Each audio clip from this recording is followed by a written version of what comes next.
The following podcast has been rated PGN. Parental guidance is neglected. Boy, it's been a long time since we've had a little father-son chat. I am your father. Father, if you can hear me, I failed. Don't let your mother smell that beer on your breath. She'll take it out on me. I'm here with my dad. I know what you're gonna say, son. And you're right. You're right. Who is your daddy and what does he do? I've abandoned my boy! Welcome back, everybody, to Parental Guidance Neglected, the long-awaited return after a brief hiatus due to mixed scheduling. Playoffs. Playoffs? Playoffs. That's an old commercial. What are you talking about? I was going to say, it's got to be some old thing that no one's that's ever a dad heard reference right there. Hey, yeah. Someone out there look at that. Run this up the flagpole here real quick. When was our last episode launched? How long has this unspecified hiatus been? I can tell you in 2 seconds. And while he's looking that up, our apologies to our 6.5 listeners. I don't count that one guy who lives in his mom's basement. He's like a half a fan. Who does? It was a month ago. So about 4 or 5 weeks.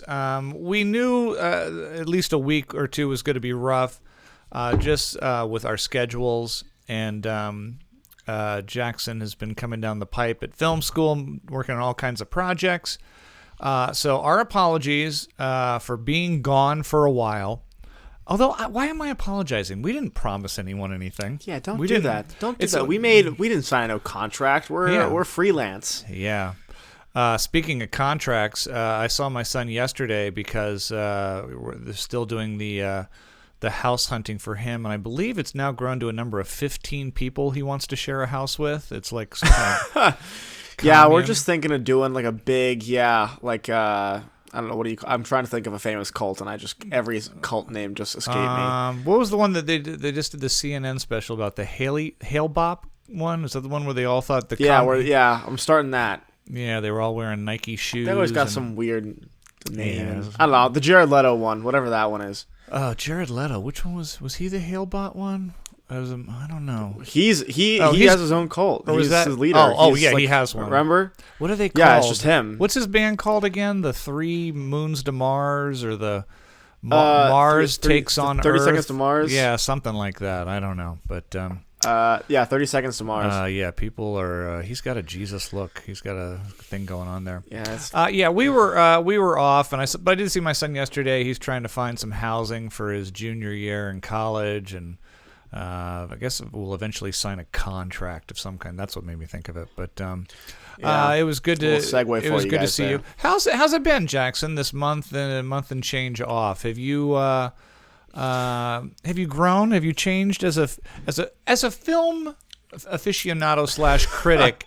Have you found that your tastes have changed over the course of the last month? Have you become a snob, less of a snob? I will say I have seen a lot of things that have made me think. In general. No. We'll get to which we'll get to later, I'm sure. But I've seen a good bit of movies that didn't necessarily change my taste, but made me think a lot about what is okay to be shooting and what isn't. Oh, so you've had what I would call a spring awakening, almost. Look at you. A spring, look at that. There you go. Spring awakening. We've got a whole, Oh, I'm very curious to hear about that. Well, anyways, our apologies. Welcome back to Parental Guidance Neglected, the only, and I'm going to continue to say that until someone offers me proof that there is another father-son movie podcast out there. And do me a favor, don't look it up, because if there is, it's just going to crush my spirits, and then I'll start listening to it and I'll compare myself. Don't do that. And then I'll That's be like, good. oh, those two are so good together. Why can't my son love me the way that kid loves his dad? And it'll get all controversial, and we don't want to do that. Yeah. That's the last thing we want. But during our time off, like I said, Jackson's been very limited in as far as commercial films go. It's been hard for him to get out to the theater. And to be honest with you, I haven't really gotten out that much as well. I went ahead and posted some reviews online, just knowing that we were not going to be on here before those films probably even disappeared from the theaters. Maybe I'll touch base on a couple of those or not. We're kind of coming out of the doldrums of the winter releases. We're going to start to see the big summer. We are.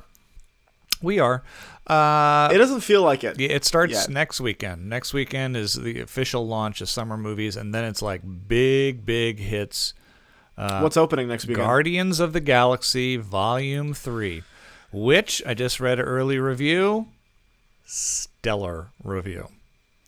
All right, fair enough then. I'll see it. I think they're fun movies. Yeah. I've never had problems with the Guardians movies. Said it may be better than the first one.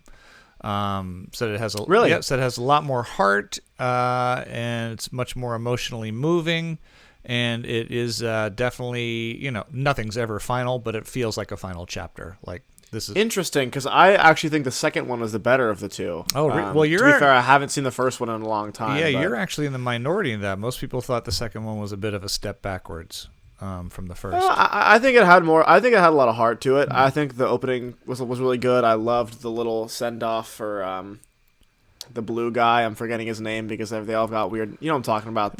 With the whistle, with the arrow, the whistle goes.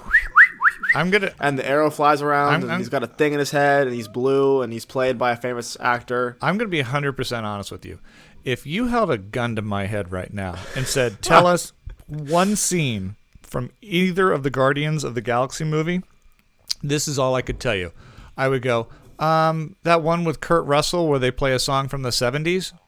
That is all I remember. That is the second one. Kurt Russell wasn't the second one. Okay, well, that's all I remember from either of the film. I just know. And then there's the guy who goes, I am Groot.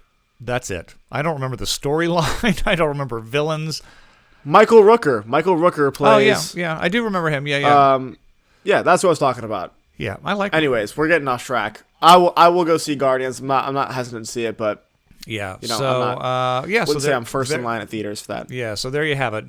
Next week when we return, we'll have the one big review of Guardians of the Galaxy. I already bought my ticket. I'm seeing it Thursday night.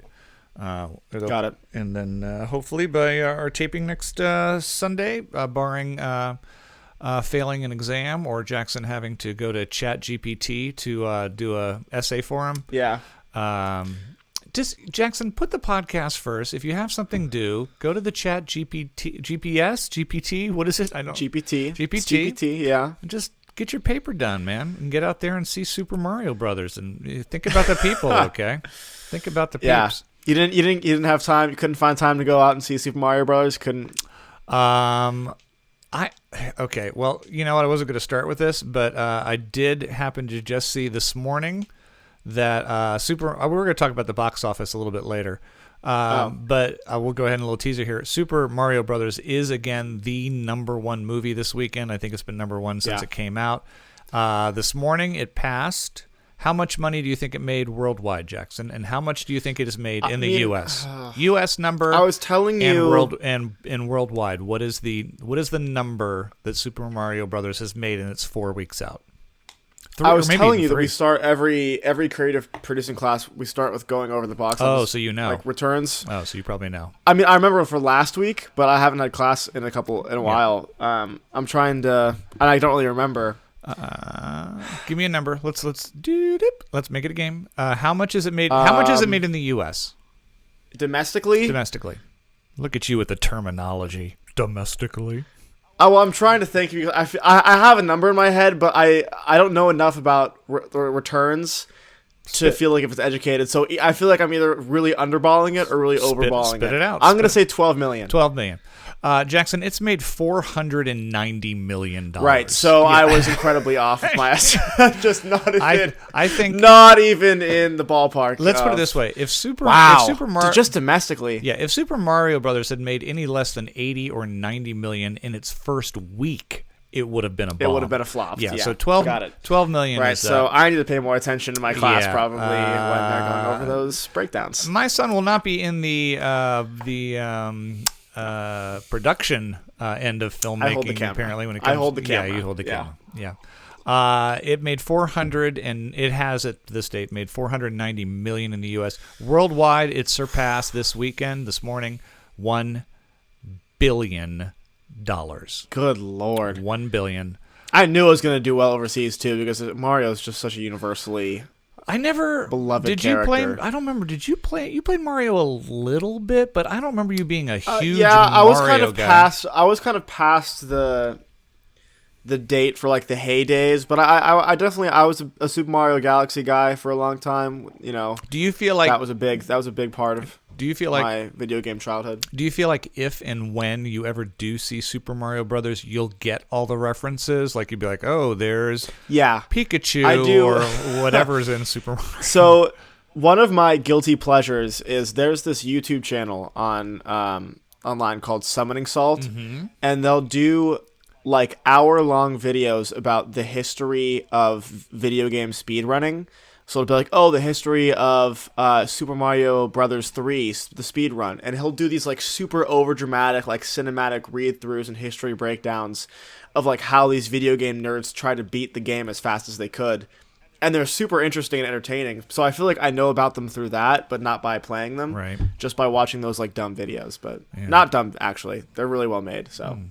Yeah, I have a feeling it's be one of those things where people are laughing at something, or they're like, oh, there's Donkey Kong thing, and I'll be like, I don't know what any of this means, and it's not. I don't think you're the.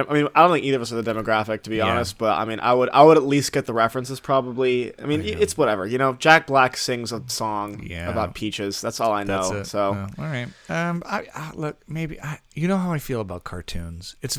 I try to drag myself to see bad films, but you can't. Okay, you have to understand. You can't just put all cartoons in the same category as Super Mario Brothers. Like there are one of my favorite movies of all time is like a 2D animated cartoon about Alzheimer's, and it's like you can't just. It's like being like, well, It's like watching. What's a good comparison? It's like watching. What was the like the Princess Diaries and being like, well, I don't know, I'm just not a big movie guy. It's too big of a genre to just encompass in like a couple of. What was the Richard Linklater movie where he like shot it, but then, Scanner Darkly? Yeah, and then he colored all of them and turned it to kind of a. I never cartoon did thing. see that. Yeah, that annoyed me. He did that a couple of times. That annoys me. I didn't see that. I also agree. I don't know why you would do that. I think there was a movie that they made. I don't think it was Linklater, but someone made a movie about Vincent van Gogh where literally every frame of the movie was hand painted over. In the style of Van Gogh, and that was, I feel, very cool and effective. But as far as the Scanner Darkly goes, I don't really have any interest in. I don't know. I don't know why that was added on. Let me just see the actors. I just want to see the actors. That's all I care about. Yeah. I don't know. Yeah. Well, why don't we hit? I'll tease. Jackson and I did go see a movie last night. We saw a new Finnish action movie called Sisu. We'll talk about that in a bit. And Jackson had a chance. Here's a rare thing where he saw something I didn't at the theaters. He went out and saw Beau is Afraid, the new Joaquin Phoenix movie by Ari Aster.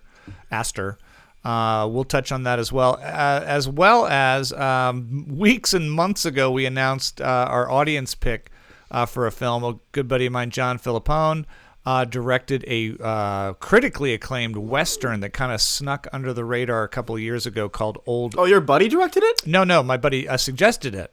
I was like, no.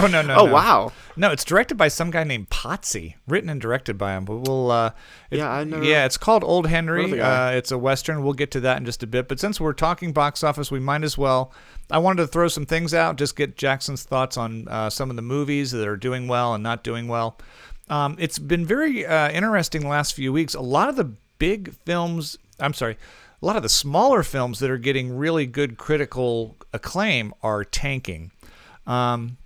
Chevalier, the period piece, was number 16 this week. It is not getting numbers. I heard of that. About the African American violinist back in the turn of the century. Did not look good to me. Well, it got good reviews. Not doing well. Also, fair enough. I think I'm just done with the biopic. Yeah, there's and you know what? There's a few of them on here. I think Jackson and I considered seeing this weekend because it's also getting great reviews. Is Polite Society, which is kind of a mashup of a Indian martial arts coming of age girl movie, but that opened at 15.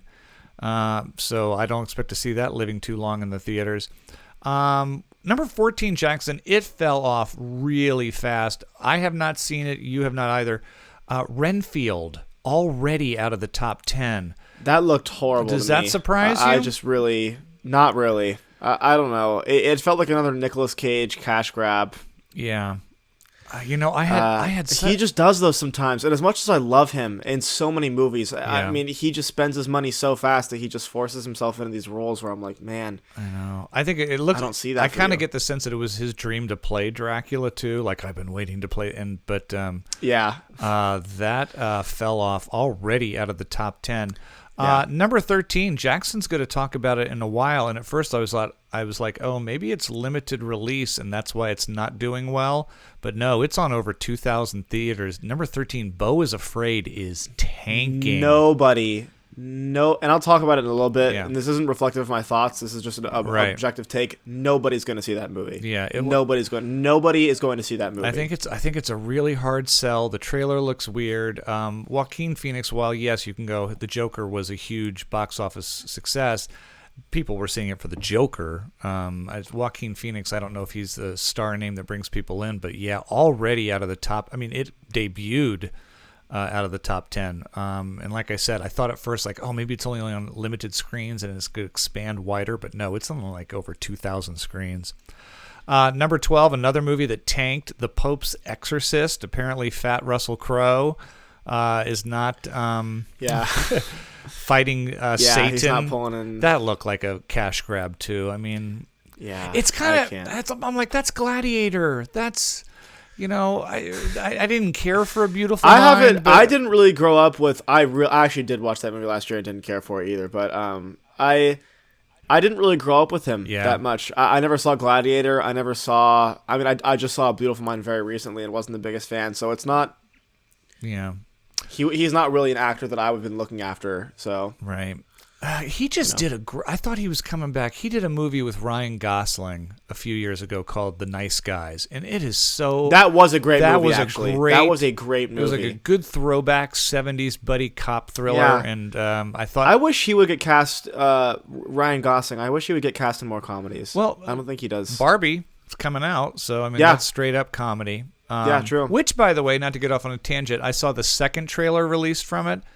It's starting to grow on me a little bit.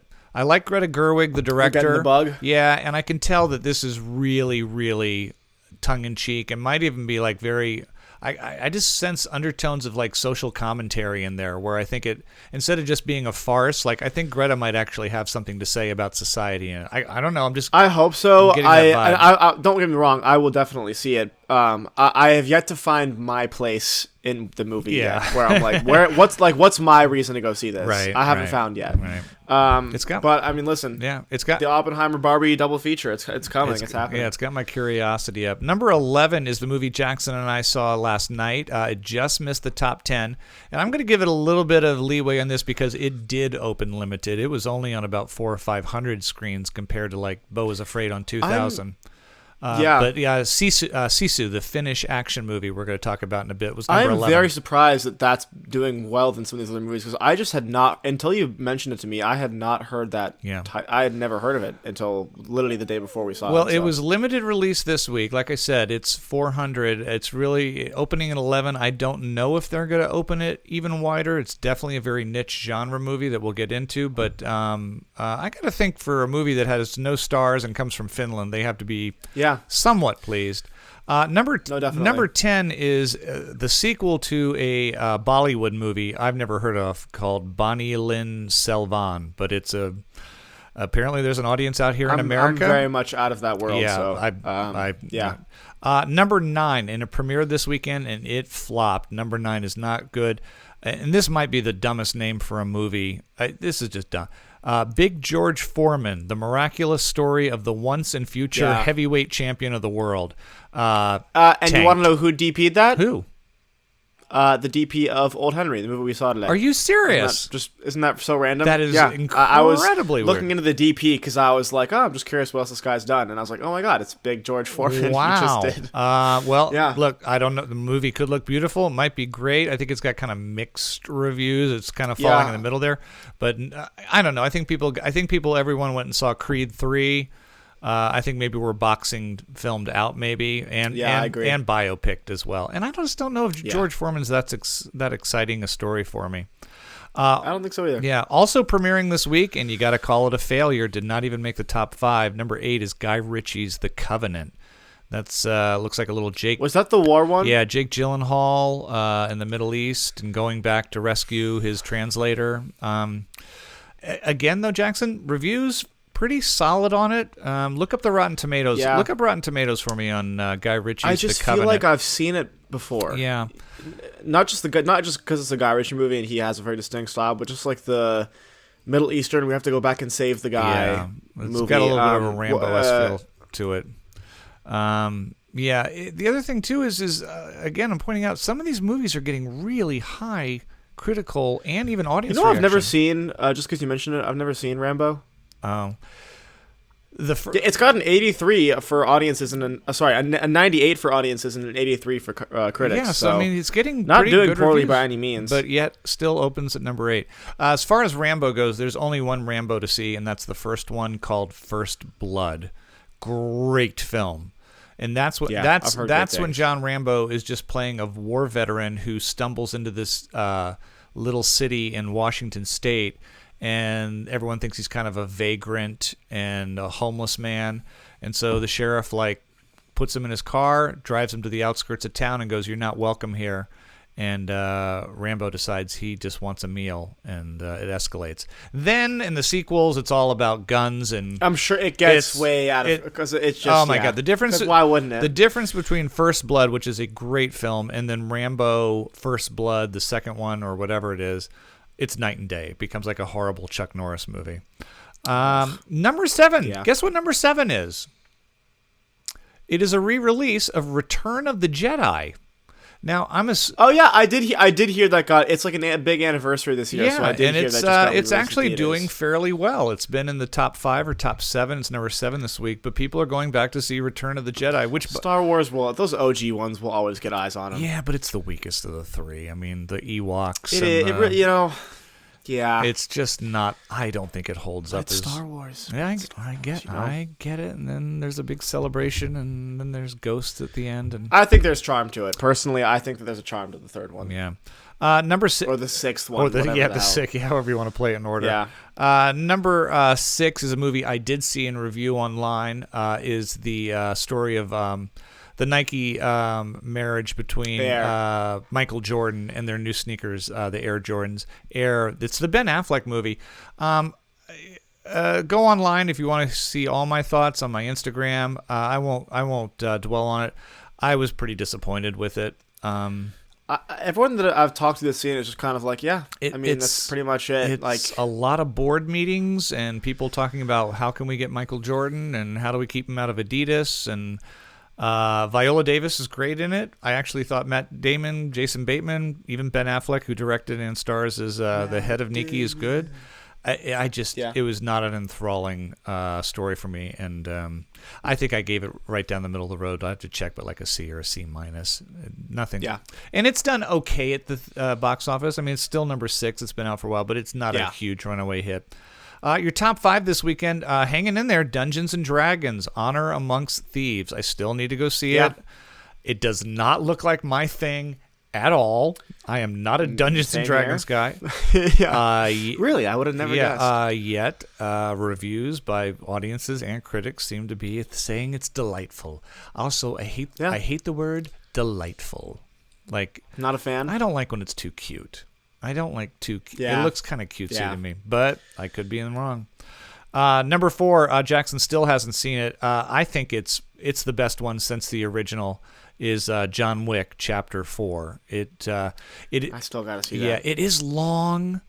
Could have been edited a bit, but it is visually unbelievable. Some of the best action sequences, and I know some of it is CGI, so cool, and I know some of it is practical, but and then Scarsdale's great as the villain. Skarsgård, I'm sorry.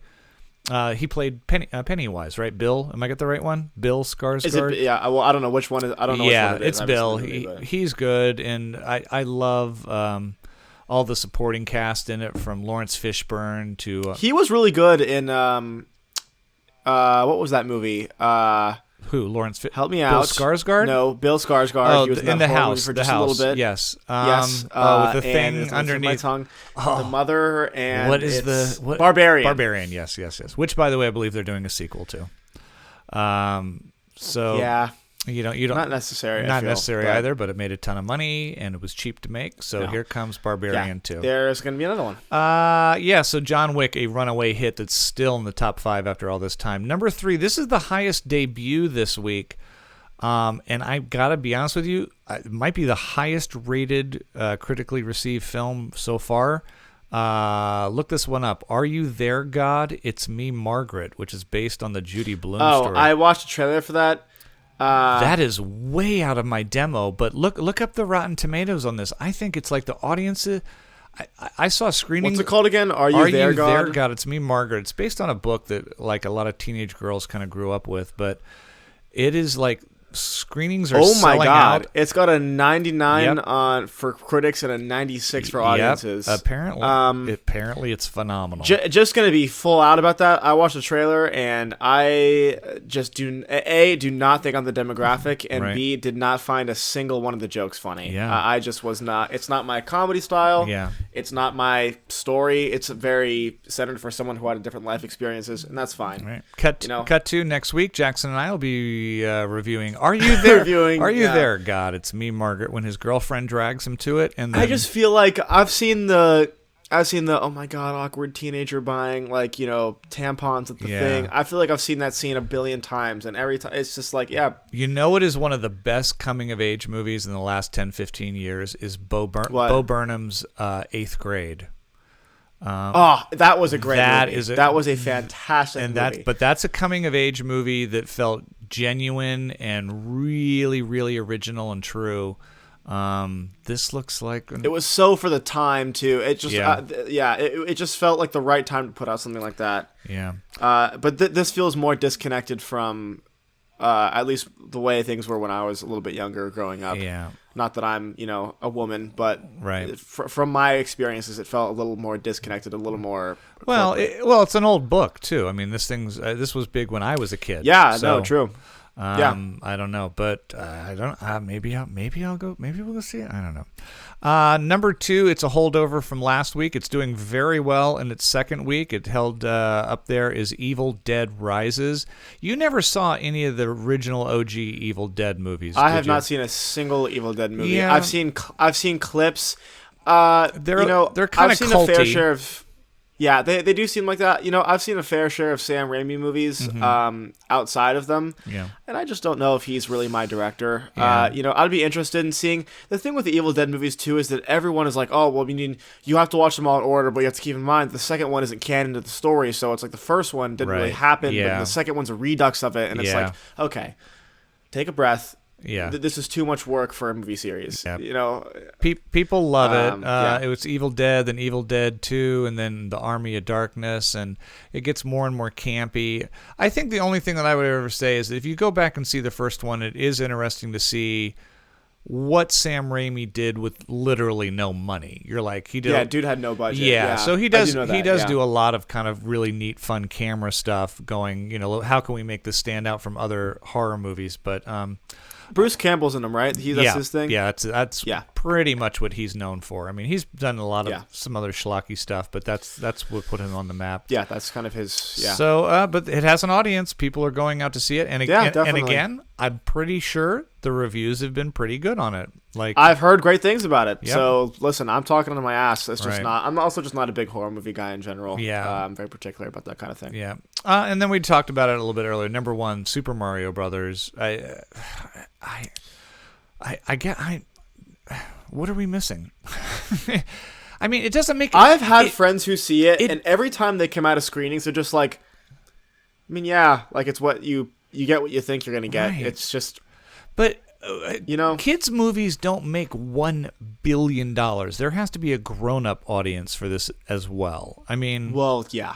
There has to be some crossover. Like there's crossover in the Toy Story franchise. But what is the crossover here? Where is the 30-something-year-old? It's nerdy, probably like people who haven't grown up fully. Yeah.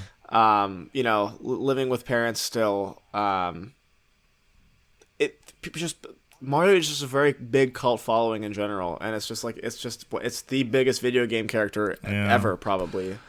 They just opened up a Mario World thing at Universal Studios here in Hollywood. I've heard about that, yeah. And I'm like, even if I got free tickets, I don't think I would rush up to see. If we were at Universal, I would stop by and just see what's going on. Right. But I'm not buying tickets to go to the Mario Land. It's just. I love how you say stop by and see what's going on. Like you just walk in and go, "Hey man, what's going on in Mario World today?" Just wanted to check out. You guys got one of those, castle things. That's great. Castle great for you guys. You know more than I do already.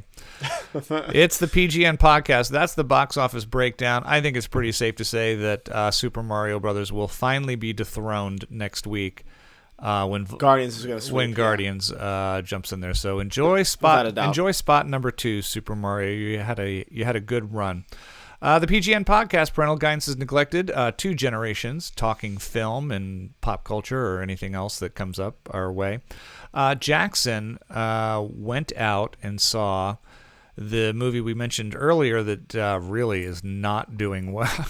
I love how we didn't bother to go see Are You There, God? It's Me, Margaret, which is breaking box office numbers for that type of film. Yeah, I know, but we're going to go see a Finnish movie and Ari Aster's latest. New 3.5 hour auteur piece. I'll let Jackson get into the bulk of it, but for those who don't know, Beau is Afraid is the third big major motion picture by writer-director Ari Aster. Aster, am I saying it right? Is it Aster? Ari Aster. Ari Aster.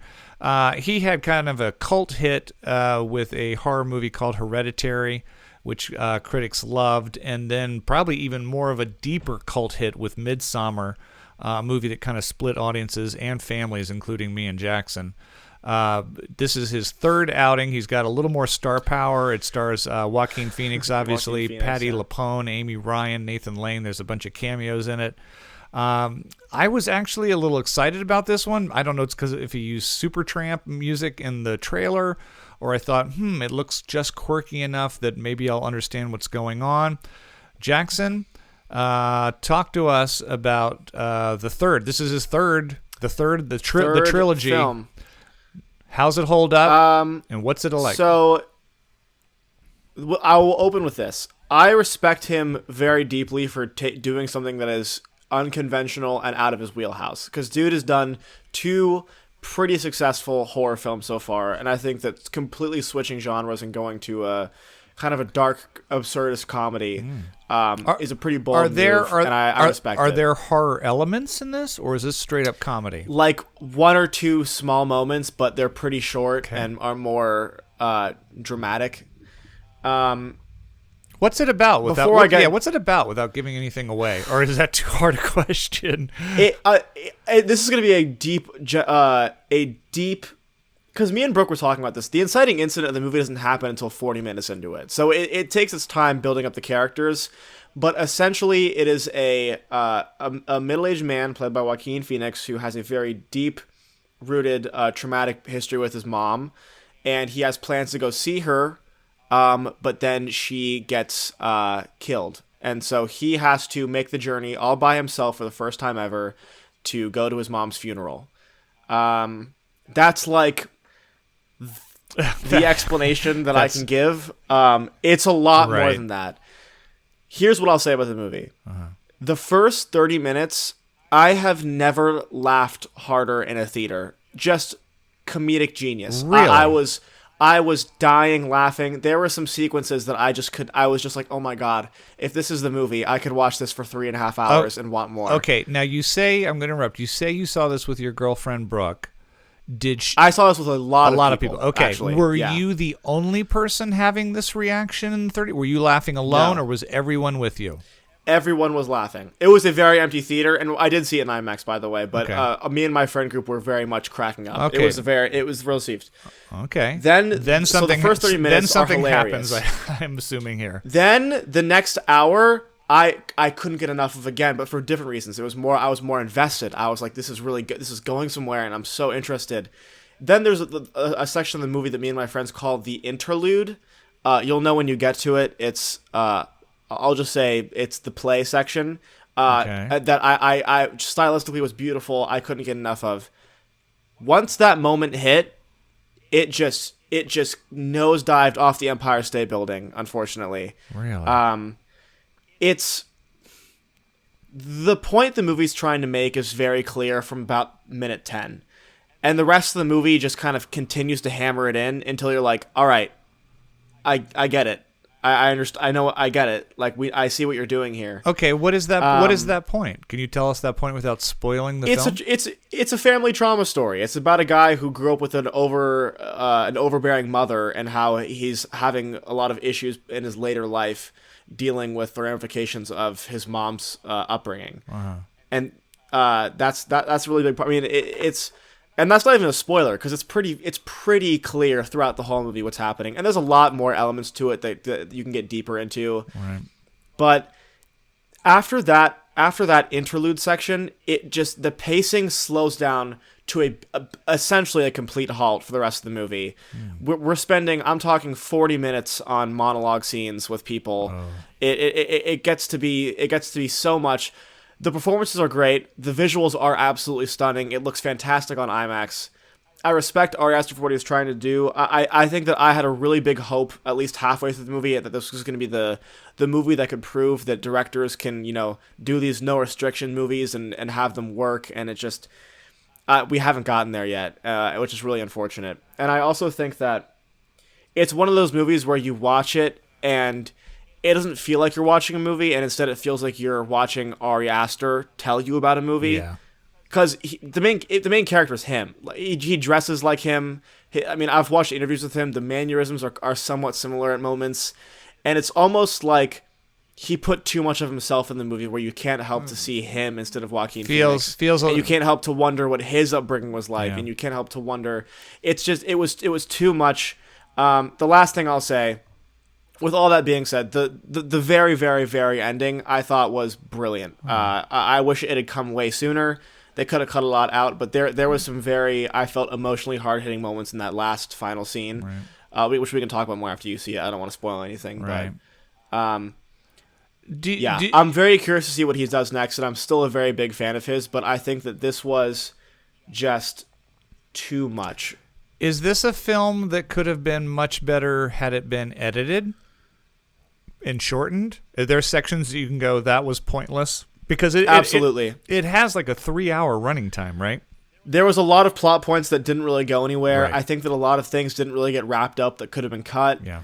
I think that, just a lot of sections that could have been cut down more. I also think that conceptually, he could have tried to narrow his range a bit, where it felt like he was doing too much and trying to pack it all in. I think that there were a lot of metaphors and symbolic moments that it went with the message that weren't necessary, because it's just like I said, you get to a point where like I get it. Right. I get it. How was Joaquin Phoenix? Is this going to go down as one of his better performances, somewhere in the middle? I loved him in it. I loved him in it. I think that this is one of his more artistic performances where I don't think everyone's going to love it. I think that he played it. But whether or not it was the directing style or a choice that he made, he played it very childish. Oh. And that might not be a choice that everyone's okay with. But as far as the acting performances go, Joaquin Phoenix is not the shining star in this film. It is by far. Who is? I'm forgetting his name. It's the woman that plays the older version of his mother. Patti LuPone? Yes. She is absolutely unbelievable in this. She's a Broadway star. She won the. She played Evita. She rocks it. Yeah, Patti LuPone. And I do feel like out of all the moments in the movie, the moments with her went the longest, but that was not in any way her fault. Her performance and what she brought to it was just unbelievable. Interesting. Do you feel like this was in any way? Oh, and Nathan Lane too. That's right. With a really good, a very funny performance. I think that having him play he kind of plays like a more stereotypically like macho man, and it just plays it in a very fun and playful way that you can't help but laugh at. Yeah, everyone had great performances in this. I don't think there was a weak link, to be honest. So it sounds to me like your biggest pet peeve with this film is the no one reining in the director.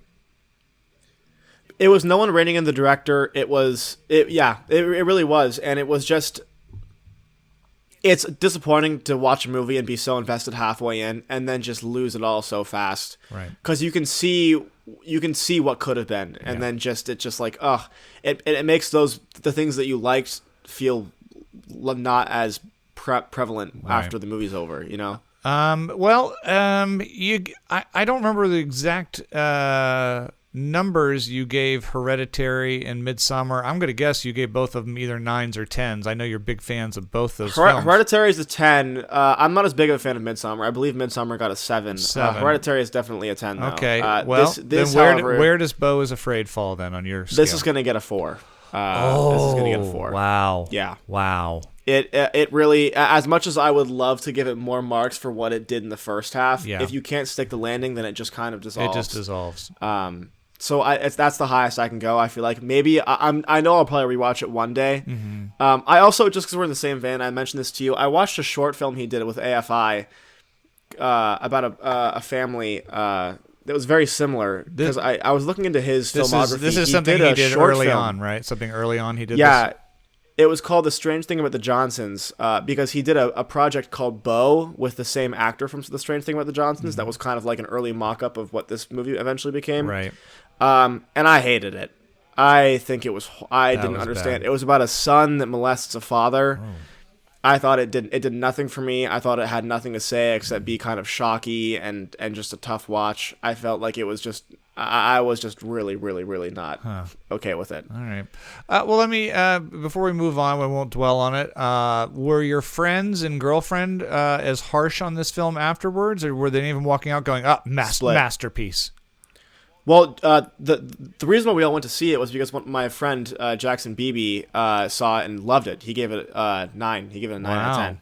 He's like, this is one of my favorite. He's like, this is going to be one of my favorite films of the year. So he brought us all to see it, right? And then everyone was pretty split on it. I think that he liked it. I think that 1 or 2 other people liked it, and the rest of the people were just kind of like, oh man. But there was, I will say, it sparked a lot of discussion in a very good way.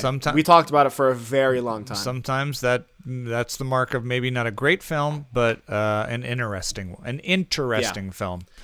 That's a great way to put it. There you have it. That's a solo review this week. We don't have our normal combative discussion. I'm not sure if I'm rushing out to see Beau is Afraid. I will watch it, but it sounds like it might be a download now. I think that you're really going to think the first 30 minutes is funny like I did. I think that you might lose interest quicker than I did, but I think that you'll at least find some charm in that beginning section. You know that my biggest problem with him is that with his first 2 films, it eventually gets to that point in the film where I go, I don't know what is happening. What is going on? I disagree with that analysis from Hereditary. I agree with it on Midsommar, but I think that Hereditary is easier to get than you're letting on. You are going to have this problem with this film, though. Yeah. You are going to have this problem. Okay. Maybe not as strong, but there are going to be moments that you aren't going to understand. I had that moment with Hereditary in the last 5 minutes. With the treehouse and everything, that's when I go. That's like that. I feel like it's the moment where I was like, "Oh, wait, that makes sense." Though, like I don't know. No. Well, there you have it. Beau is Afraid. That's a shocker to me. I somehow thought, but you know what? I respect my son so much more for putting past work of a director behind and going, I have to just look at this particular project. And not always, because sometimes you know how film people are. They're like, oh, I love Tarantino. He can do no wrong. Everything they do is, and I'm like, people can do wrong. Yeah. Trust me, everyone does wrong at some point. Absolutely. There you have it, Jackson with the solo review of the number 13 movie at the theaters this week. It is not doing. Yeah. Now maybe we know why. We did, however, get together last night. I went down, saw Jackson. We had some really, really mediocre Philly cheesesteaks, and saw the new, here you go, Finnish action movie from director Jalmari Helander. His only really noteworthy film before this was one that apparently was under the radar, something called Big Game with Samuel Jackson. But this is a movie that's kind of snuck out, and 93% from the critics, audiences 90%. Wow. Yeah, again, getting great reviews. Sisu, for those who don't know, and I didn't until they put the definition up on the screen, means a white-knuckled form of courage and unimaginable determination in the face of overwhelming odds. So I always thought from the trailer that was the guy's name, Sisu, but no, that's just a word to describe basically what's going on. This is your straightforward, rather brief revenge story of a gold miner who is wandering the wastelands of a war-strewn Finland as the Nazis are starting to retreat and realize that they don't have long to live in this particular combat. He has lost his family and child to the war and is now out gold mining when he hits it rich. And a band of Nazis that he encounters on his way back to civilization decide to steal his gold, and what ensues. I got a lot of vibes from this. I got a lot of Tarantino, kind of Inglourious Bastards, mixed with a little maybe Death Proof with the girls walking in slow-mo with guns. This is a bombastic film. It is way over the top. It's John Wick with Nazis, pretty much. Yeah, it's done with Nazis. Jorma Tomila plays the main guy, Atami. I don't know if I'm saying the character name right. Let's just say the man with no name. Axel Hennie plays Bruno. He's the famous Norwegian actor, actually award-winning Norwegian actor, plays the head Nazi. And it's really a standoff between these two men and then the eventual confrontation of the two.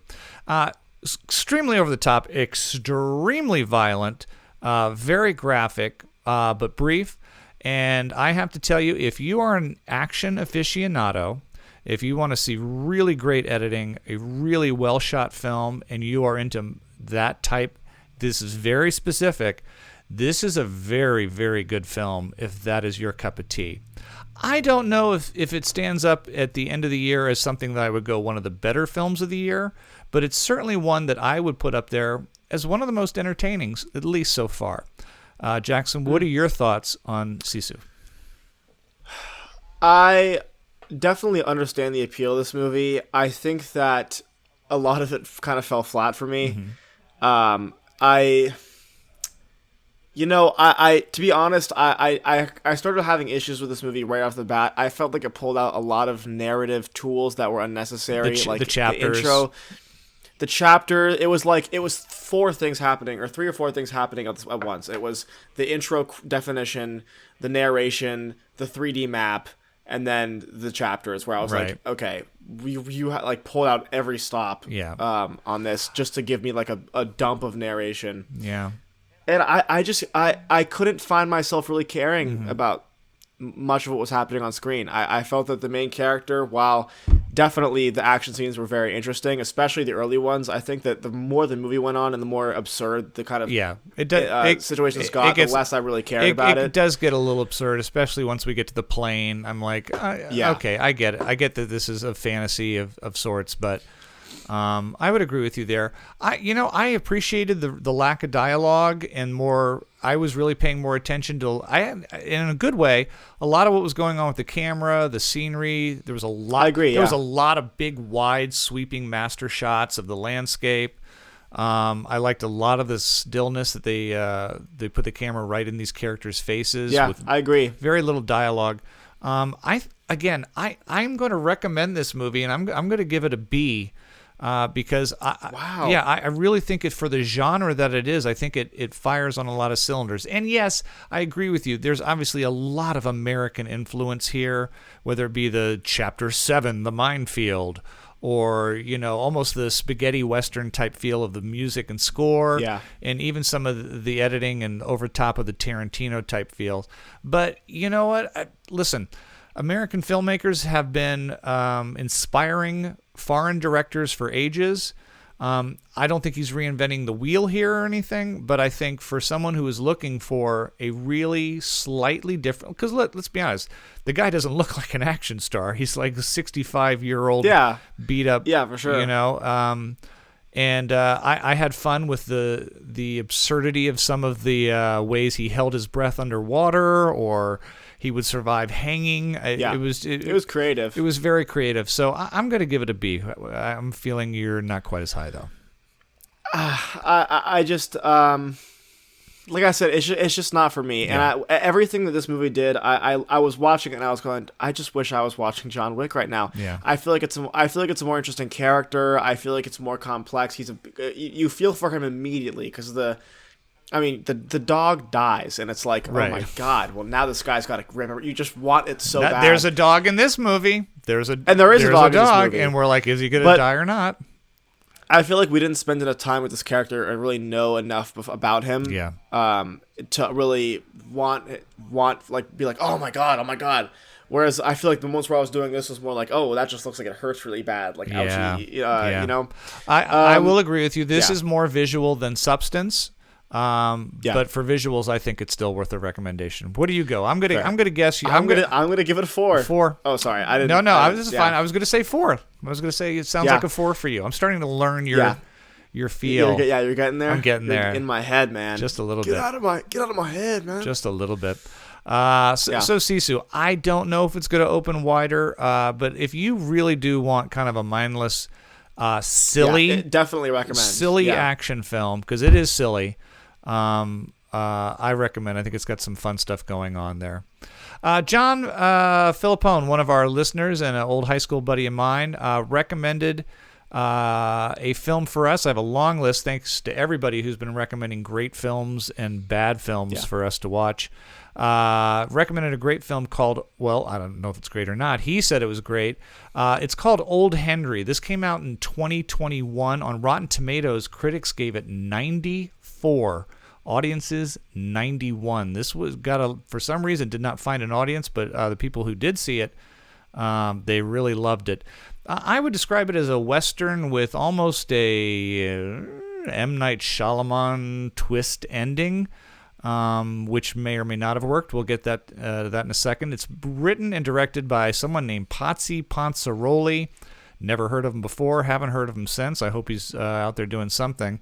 As Jackson mentioned, this is the same DP who did, which was it? The George Foreman movie. Big George Foreman, which is crazy because I think the DP work here is, again, I haven't seen George Foreman, but it seems like it's night and day. This is definitely a sweeping Western. This is an old school Western. A lot of people I've seen online have compared it to Unforgiven. I think that's, while it's not in the league of Unforgiven, which is a masterpiece, I get the comparison. Tim Blake Nelson plays Henry. You'll know him from Oh Brother, Where Art Thou, The Ballad of Buster Scruggs, one of our best character actors out there. Stephen Dorff, who I actually think is kind of an underrated actor. He's Ketchum, kind of the bogus outlaw sheriff in this, who's actually a criminal gang leader. You'd know him from Blade or True Detective. I don't think he gets as much credit sometimes as he deserves.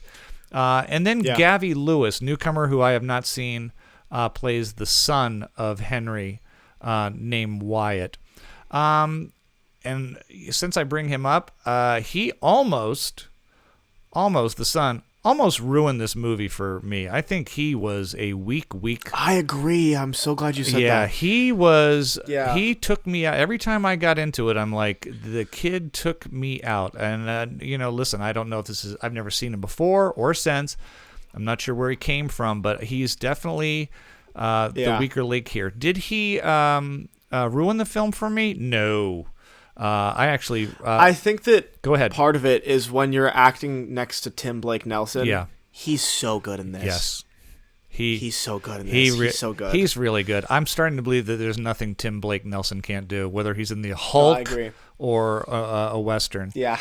This is, again, another brief movie. It's only about an hour and a half, which I like sometimes. Sometimes stories don't have to outstay their welcome. Yeah. And they very easily could have dragged this thing out, and I feel the pacing moves along very well. I don't think it's reinventing the wheel. I think it's kind of that story of a loner in the West who may or may not be up against a team of outlaws that he cannot handle. I thought the twist ending was kind of neat. I didn't see it coming. It made sense. They wrapped it up pretty nicely. But to me, what really makes this movie work is Tim Blake Nelson. This is a fantastic performance. It's such a shame that it kind of fell under the radar. So as a Western, I would put it up there as a pretty high standard. As a performance, I would give him the highest marks. So for me, Old Henry's going to land again right where Sisu did. It's a really solid B for me. I wish the kid had been better. Yeah, me too. And the twist ending, while neat, also made me feel like, I had mixed feelings on the twist. What are your thoughts on Old Henry? First off, John, excellent choice because I agree. I thought that's I haven't seen a really good Western in a long, long time. But let's see what my son thinks. I think that I'm not going to give this any crazy high marks, and that's not because I don't think that this is a good movie. Mm-hmm. I'm just not personally a Western guy. Yeah. It's really hard for me to get into the genre in general. Mm-hmm. With that being said, like you said, Tim Blake Nelson, good Lord. Yeah. Dude can act his heart out. So good. I think for me personally, actually, the twist ending was the best part. I loved that. Yeah. I loved that. I thought it added a whole new layer to the movie. Yeah. I just think that was just. I just think it's a cool concept. It kind of gave me like a bit of a Tarantino-y rewriting history type vibe, but in a less obvious way that left me a little more excited with it. Yeah, and it justified. It justified. It did. It justified a lot of things. That makes sense. Now everything makes sense. No, definitely. Yeah. So I think a twist done well. I think that this movie did drag in moments where I wasn't, it took its time at points that I wish it would kind of get along a little more. Mm-hmm. It is a short movie, so that really isn't that big of a complaint. Just in general, I would have liked to see a little more action happening, a little less, talky. The kid, I really just think that he wasn't right for this part. I didn't buy him as the son of a farmer. He felt a little too modern. Yeah. I personally just didn't buy it his that performance might have even dropped. I might have even gone B+ on this, but it's just he took me out of it several times where I just almost cringed on some of the line readings. But yeah, I agree. But listen, did I have a good time watching this? Absolutely. Would I am I rushing to watch it again? I wouldn't say so, but this was definitely a fun film.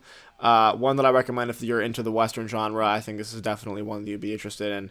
I'm gonna go with 6 on this one. 6. Nothing crazy, but all right, good movie. Yeah, Old Henry. There you have it. So as we have done in the past, and hopefully we'll continue to do in the future, we like to turn to you guys for suggestions of both fantastic movies that we may have missed under the radar, classics or not, and films that you want to torture us by. And please keep sending in your suggestions for those. I have a long list, especially when I look, for some reason people like to suggest bad films a lot more than they do good films. My list of bad films is really long. I bet. But with that said, after our little hiatus, we are going to jump right back into our picks. Since we got the top of the month here coming, again, 1 week, Jackson will pick a movie that he would like both of us to watch that neither one of us have seen. And again, this could be a classic movie. This could be something that just came out last year, like Old Henry, that fell under the radar. It could be a film by a director that he admires and now wants to see further work, or just something that he thinks me and him might enjoy. Jackson, what is your pick for next week? And God willing, we'll be back next week to tell people about. What are you thinking about making me sit through? So this is a film that I honestly know nothing about. It's directed by the same guy, Lenny Abramson, who did, I believe, the Oscar-nominated film Room with Brie Larson. And company. He also directed the, I believe, book-adapted, what do you call it, miniseries, Normal People, with Paul Mescal, who, of course, we know from After Sun. Right. This is a movie that just looks really interesting to me. I only have seen the poster and a couple of stills. I know that it stars Maggie Gyllenhaal and Michael Fassbender and some other familiar faces. Domhnall Gleeson, who you know as obviously Brendan Gleeson's son, but also in the Star Wars movies and Ex Machina is in this. Yeah, I know him. As well as Scott McNairy, who's kind of floats around a bit. But this is a movie called Frank. And I don't know anything about it. Frank. And I'm very curious to see what it's about. Did this come out before Room or after Room? This is before. This is 2014. Okay. So just a year before Room came out, this came out. So this is probably the movie that people saw, and then he got a bigger budget and bigger studio to give him Room. Or, well, I guess Room wasn't really Room wasn't exactly a big studio. Did you ever see Room? Yeah. Did you ever see Room? I never did see Room. Oh, man. I never did. What a hard movie to watch. What a downer of a film. Yeah, it seems like a real downer. This seems more upbeat. Huh. What's the category it's in? Is this a drama or a drama comedy or a rom-com? Comedy, drama, and mystery, it says in the genres. I'll give you the little log line. Yeah, let's hear the log line. And the thing that drew me in is the main character wears this kind of goofy little mask. I mean, the guy whose name is Frank, he wears this little goofy little mask. A young wannabe musician who discovers he has bitten off more than he can chew when he joins an eccentric pop band led by the mysterious and enigmatic Frank. What? So that's it? That's all we get?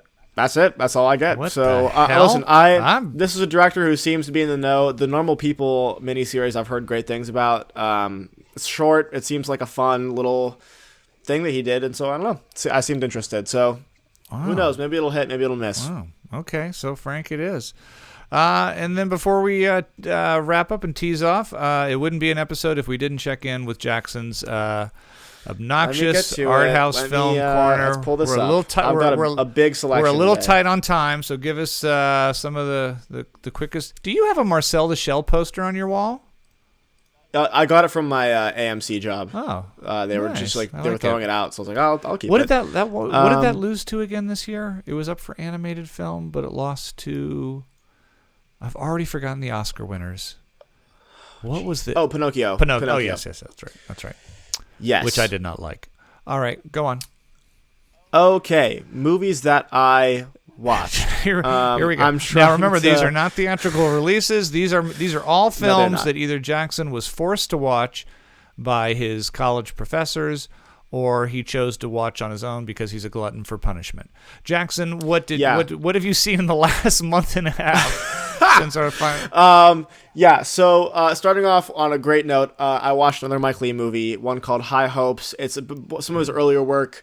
Probably one of the more positive of his things. Yes. So if you're looking to get into his movies, I would recommend checking it out. Great performances, great writing as always. I have seen High Hopes, and I concur. That's one of his better films, I think. Yeah, definitely.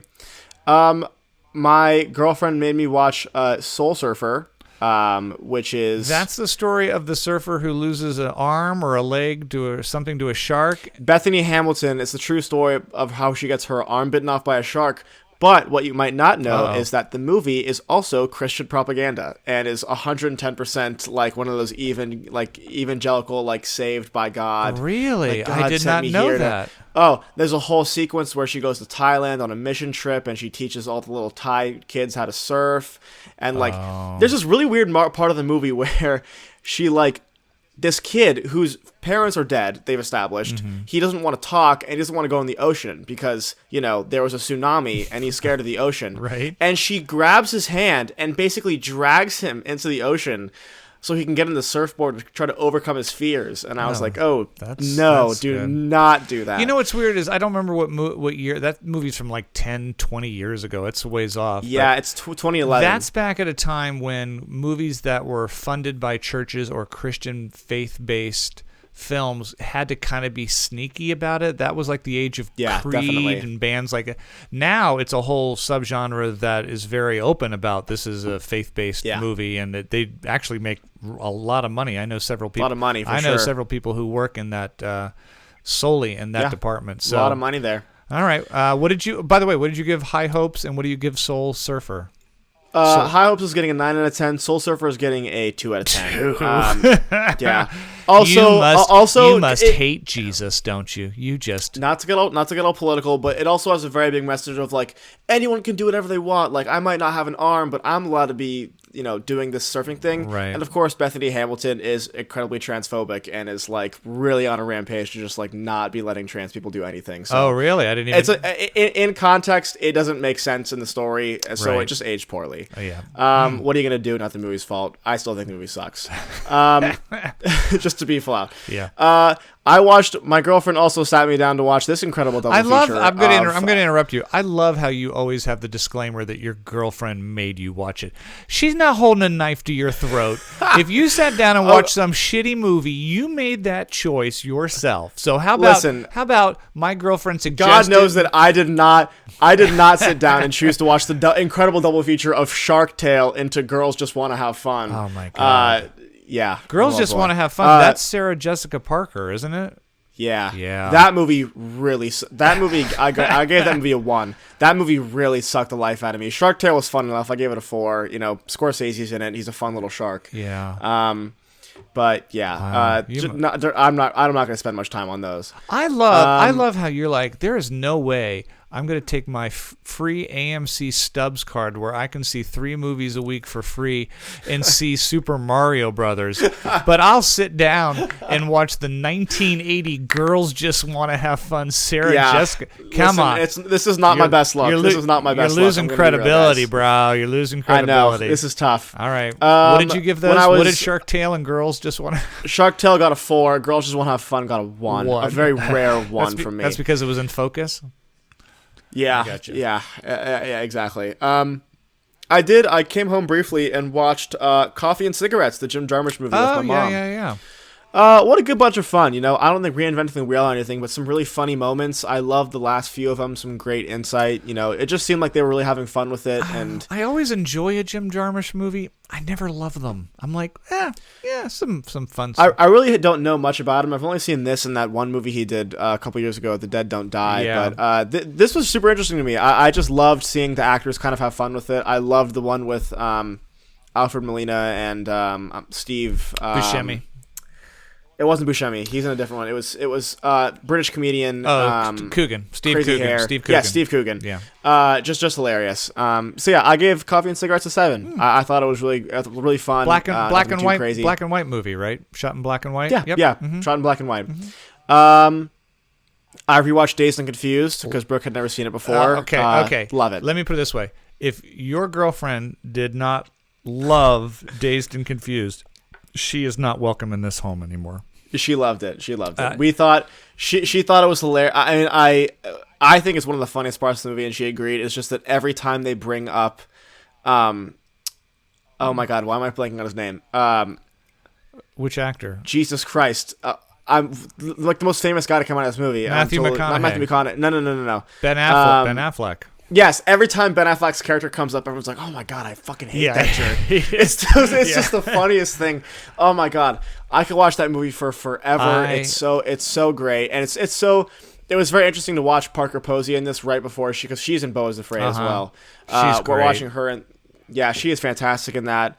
Everyone is so good in this. You can tell they just wanted to have fun with it. I mean, McConaughey is in just rare, his first film. And I mean, when people talk about Dazed and Confused, they often go to McConaughey and the All Right, and the high school stuff, and that's all hilarious. But that entire cast is stellar. They're all so good. There's not a weak link in there.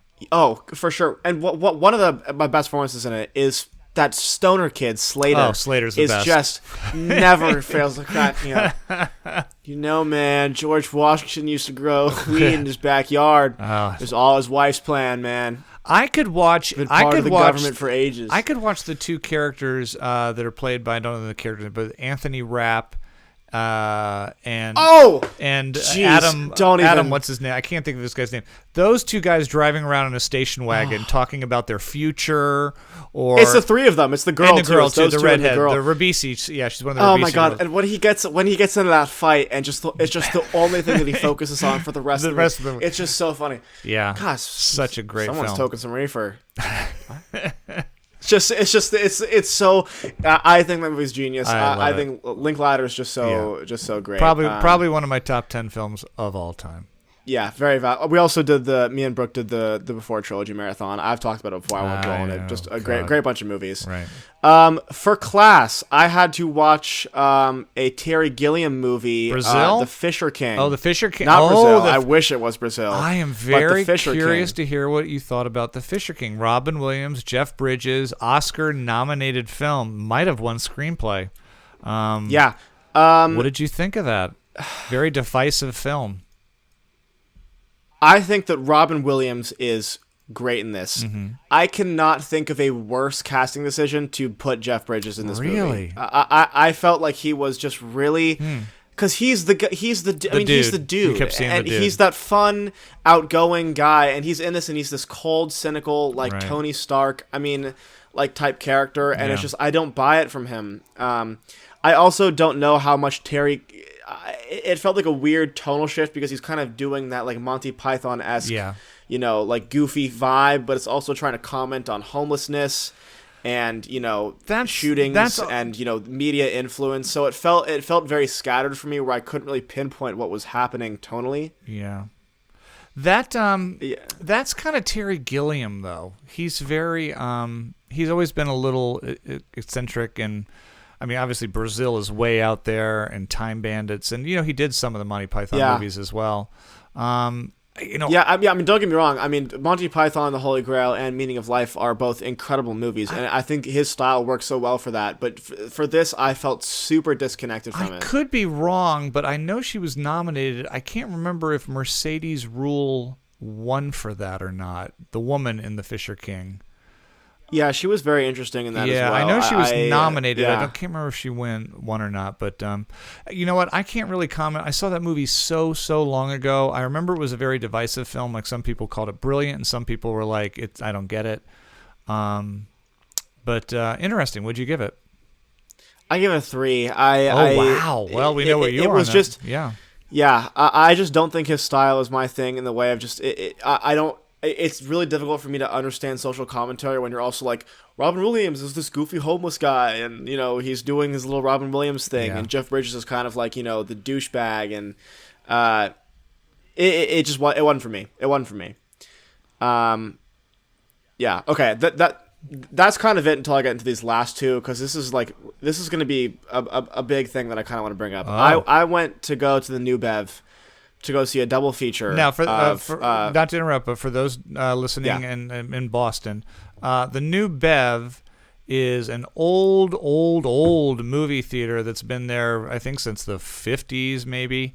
Super old. Very I don't know how many times it's been refurbished or when it was most recently refurbished. Obviously, back in the day, it would show the big movies. It was the only movie house in the Hollywood Valley. Over the years, as we've moved on to multiplexes and whatnot, the New Bev has changed ownership several times and has become a bit of an art house or a retro theater. So every once in a while, it will show a new movie if it's kind of an underground thing. But mostly it'll do revivals of let's show Faster Pussycat Kill Kill and I don't know if he still owns it, but I do know at some point Tarantino owns it, or at least has stock in it. Yeah, if you ever want to see, if you're living in the area and you ever want to see a Tarantino movie on the screen, they do basically Tarantino movies like every weekend. Right. They were doing Kill Bill, I think, when we went there. Yeah. But they did a double feature of 2 movies, both on 35mm. The first one, returning character here, Gaspar Noé's movie Irreversible. You would know Gaspar Noé from Enter the Void and Climax. Yeah. And then La Haine. So it was kind of connected by Vincent Cassel is in both of them. Right. So it's like a kind of his thing. Irreversible, there was a big anniversary. The thing with Irreversible is this, and this is where I'm going to kind of get into my discussion, is that it's told backwards. So the movie starts at like chronologically the end and ends at the beginning. It just passed a 25-year anniversary where they re-released a straight cut where it's like just normal chronological order. But this was the original version. It's a movie about rape. So it's basically the aftermath of the assault is where the movie starts, and then the actual scene, which is 9 minutes, no cuts, static, of this horrible assault in this dark alleyway in France, happens halfway through, and then afterwards you kind of get to see what, things were like before, and it kind of recontextualizes things. Mm-hmm. Probably the hardest movie I've ever had to watch. I've been in a lot of tough screenings, but I've never been in a movie where I felt I was nauseous. People were walking out. It was, and it wasn't even like, I can't even describe it properly. Because just a brief overview. The movie starts with the boyfriend trying to find the guy who did it, and going through this gay bar and just like frantically looking, and you kind of go backwards until the whole thing happens. Why was he going through a gay bar? Was this a homosexual encounter, the rape? No, it's not, but it's just where the guy hangs out. Okay. Like he just hangs out at this sleazy this is club. The French film from the same person who did Enter the Void? Enter the Void. Not La Haine. No, not La Haine. This is Irreversible. So for a little backstory for those who don't listen to the show regularly, Jackson and I have butted heads probably the hardest on this movie called Enter the Void by this kind of underground new age director named Gaspar Noé in his film Enter the Void. So this is a movie he did before Enter the Void or after, or I want to say this is after. Let me check on that though. Okay. This is 2002. Enter the Void is 2000. This is before, actually. This is before both. This is before both of his two big ones, before Climax and before Enter the Void. So one of his earlier films. It's just a really difficult watch, and I understand why people, because it's a very divisive movie, because it starts from it takes place in like a very short, like probably 4-hour time span, like maybe a little bit longer than that. But it starts with the boyfriend afterwards, and you don't really get to see her character until the way she is before. Is there any way you can say that a film like this is entertaining? It wasn't. I just to say, I gave it a 7, and I can tell you more about that in a little bit, but I've been thinking about it a lot lately, and just about like I mentioned at the beginning, what is going too far. It stars as kind of the main act. It's Monica Bellucci is the girl that's in it. Monica Bellucci from I want to say she was in the Matrix remake. From the Matrix movie. She was Inspector as well. Yeah, French actress. She's been around for ages and ages. Yeah. And there's something. Is she the rape victim? Yeah. Oh, jeez. And there's something so uniquely horrible about watching that happen to someone, and then watching the moments and the days that led up to it, and getting to see her life recontextualized as like, this will never be your life anymore, right. And so I give props to him for making me feel that way. This is something I could never watch again. I would be curious to hear what you think, but I would never ask you to watch it. I think you'd hate it. But it's just such a serious topic that you just wonder, like, was this even something that needed to be made? It's weird in that if you walk out of a movie like that that's extremely graphic about such a disturbing topic, and if you walk out going, I didn't really learn anything new, or it doesn't just be about rape, but I didn't learn anything new about how people deal with it, or the trauma that's produced from it, or how people get over it. If I walk out and I go, what did I take away from that? I got away that rape is horrifying. And I feel like I definitely took away more than that. I definitely took away more than that, because it definitely, the first half of it is mostly about how, like, after an event like that happens, like, everyone's world is just turned upside. Everything, it's pure chaos. People who you thought were normal beforehand turn into animals and monsters. And then the other half is more just like time. That was kind of like the way it ended, was like time ruins everything. Right. I don't know. I have to think on it more, but I just think it was worth talking for a little bit about, just because it was. Absolutely. Do you know how fucked up a movie has to be for La Haine to be the palate cleanser you watch afterwards, where it's like, oh well, now I feel good. I get to watch this kid for those who don't, shot in the head. For those who don't know, La Haine is about street kids. It's a little violent in France in the 60s, I think. No, 90s. Or 90s. So great movie, one of my favorites. So it was really great to get to see that on 35mm in a theater, just like for the first time, because I'd only seen it on like at home and stuff. Right. But and also being at a theater and like, I get to see how people are reacting, because it was so much funnier than I remember it being. I was like, oh my god, people are laughing at the jokes in this, right. And then of course the ending, watching how people deal with that. Right. Yeah. So if you're in the Los Angeles area and you want a really good theatrical pick-me-up, check out Tarantino's new date night. New Beverly. Head over to the New Bev for the me and I went to see it with a friend. We called it the Agony double screen. The Agony screening is what we called it. Right. Was it packed? Was it packed? It was pretty packed, actually. It was. The screen is pretty small, though. I mean, it's an old theater, it's like not the best quality, but I mean, it was packed. So look at that. Well, there you have it, ladies and gentlemen. Just when you thought all we're going to do is talk about Super Mario Brothers box office, Jackson's Pretentious Art House Film Corner. The heavy hitters. Brings in the heavy hitters. I don't know if I'm going to be watching that anytime soon, but you never know. Maybe one day I'll be flipping around. Doesn't sound like doesn't sound like a movie I would catch on TNT on the one weekend. Of his films before. I mean, out of the ones that I've seen, if I had to say, like, the one that you would like would be Climax. Right. But even then, I don't think you're gonna like it. Climax is a fantastic film, though. All right. Still a downer, but less. Right. Less. Yeah. Real. I think I'll go see Renfield. With that said, we should be back next week here on the PGN podcast, Two Generations Talking Movie. We're going to have reviews of Guardians of the Galaxy Volume 3. We're going to check out Jackson's suggestion, not new movie, but a older film called Frank. And also, next week, it's back, The Return. It's trivia time. Since we don't have any new films, Jackson and I will go head to head.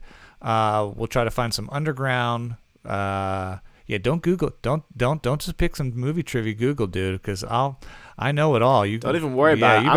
I'm coming for you. You better now. go like a deep dive. But listen, all right. You asked for it. I'm clipping this and saving it. You asked for me to go in, and I'm going to go in. So there you have it. Big new movie. I'm sure we'll have plenty to say about Guardians, or maybe we'll go, didn't care for it, and move on to the next thing. Yeah. Everything else good, bud? Yeah. Everything's good here. Good seeing you yesterday. Good seeing you too. I definitely may be seeing you again soon till we figure out where the hell you're living next year. We'll find out. You'll be down here soon enough anyways to help me move my shit out. So. Oh, that's so funny you think I'm doing that. Wow. Please follow me at Regan.Burns on Instagram. And make sure to follow the PGN podcast. We'll actually post something there the next month like we haven't in the last. Also on Instagram. You can follow my son, Jackson Burns, at Jackson.Burns. Jackson N. Burns. Oh, Jackson N. Burns. I'm the dot. He's the N. Jackson N. Burns. That's an extra N there at the end of Jackson on Instagram and the TikTok. And please, any comments below, give us good high ratings, and we promise, unless, who knows, something comes up. As an emergency. Yeah, we should be fine. Yeah, though. Here comes the summer break. I have a shoot next weekend, but it's a one day or on Saturday, so I'll be fine by Sunday. We'll figure it out. All right, until then, everybody get out to the box office and help support these highly rated films that people are not going to see. It doesn't have to all be Nintendo, people. That is true. Love you, buddy. I'll see you next time. Love you too. See you next time.